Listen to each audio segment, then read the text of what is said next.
மலையனூர் அங்காளியே ஆமா ஒரு தடையாவது போய் பார்க்கணும். ஆமாமா அங்க பார்த்தாலே அம்மா பார்த்த உடனே அப்படி அங்கமெல்லாம் சிலுக்குதான். ஆமா ஆமா ஆடாத பேரு கூட அம்மா பார்த்தோன்னே ஆடுவாங்களாம்.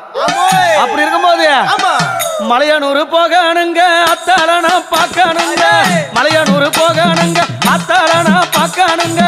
அத்தால பார்த்ததுமே மருள் வந்து ஆடுதுங்க. மலையனூர் கோவிலிலே மகிமை பாடுது. மலையனூர் கோவிலிலே மகிமை பாடுது.